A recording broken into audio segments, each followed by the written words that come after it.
Oh man, this one's rough. All right, Hyperviolent. Another boomer shooter. So many boomer shooters. It's great. This one's real cool. Art style's cool. The music is bopping. Give me a second. Let me praise the music. Let me praise the beat.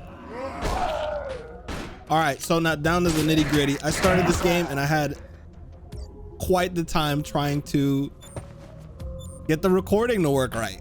This game does not have a windowed mode, which is shocking. This game has been in early access since April of this year.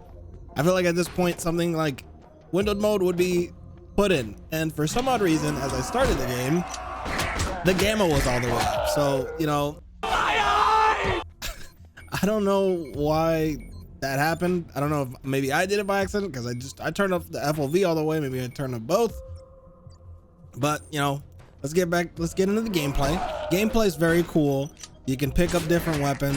You can dual wield different weapons. You can dual wield a flashlight and a pipe. You can dual wield a pistol and a flashlight. You could mix and match, which is cool. With left and right click, you could do different things with different weapons.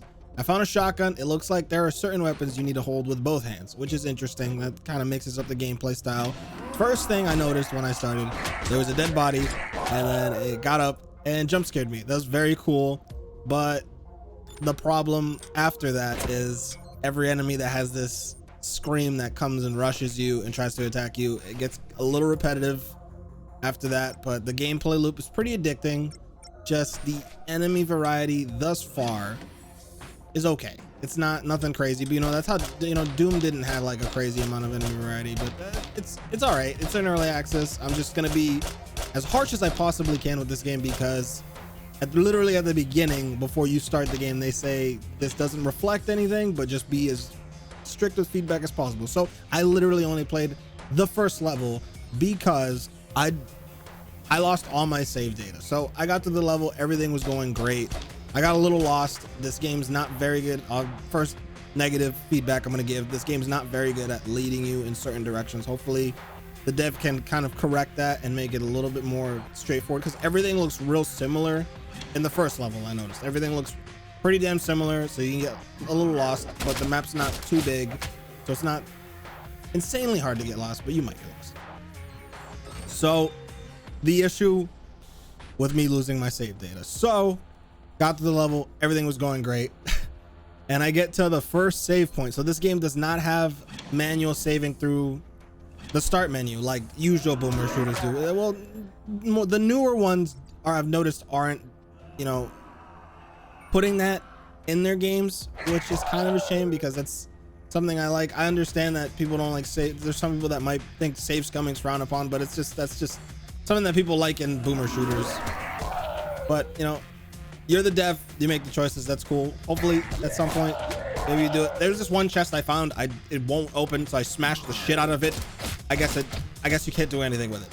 But okay, so I got to the first save point. Their little kiosks, that's where you save. It's kind of cool. Reminds me of Doom 3. I can dig it. And other games do that. But I was confused with how this whole system where you go in a kiosk and little computers, the way you back out is strange. There's no little exit prompt you can click. So what happened was I clicked save game and I was like, all right, let me click exit. I thought there would be an exit button to the right of the save game, but there was actually a delete game. So I went back, okay, let me just save my game again. So I saved my game and then the game just crashes and closes. So for something like that to happen with this game having, what would that be? At least like 6 or 7 months of development time so far in early access. I mean, I feel like something like that shouldn't happen. So I'm just gonna call it there. This game's real promising, but at the moment, I don't know. Let me double check. There's a sale going on for Halloween. Let me double check. Let me check how cheap the game is. Let me check. Hold on. Let me see the price. $15. I mean, for what it's got going on, it's really interesting, but the bugs, like something like that where your game can crash and you can accidentally just lose your save like that once you get to the end of the game, possibly. I don't really trust that. That's something that definitely should get fixed. But what's here, there's something really special here Once it's out of early access, I highly recommend it, but in its current state, you know, it's up to you guys. I'm just giving you that kind of warning that this might be a sketchy buy, but it's cool, it's interesting, the music's great, the art's cool, the gameplay loop's fine, I like it a lot, but with bugs like that, it's hard to recommend buying this. I just want to just stress that should be fixed. Stuff like this should be fixed. I'm hoping that this game gets touched up, and I would gladly cover it again, but as of right now, I don't really feel comfortable covering a game where at any moment I could just lose my save. That stuff like that really scares me. But yeah, this is Hyperviolent. Thanks to the dev for giving me a code and covering it. But yeah, I'm gonna just let you know, man, there's a lot you gotta fix here, but it's promising. That's the one positive thing I would genuinely say is promising. But yeah, I'll see you guys in the next video, and hope you guys have a great rest of your weekend. Bye bye.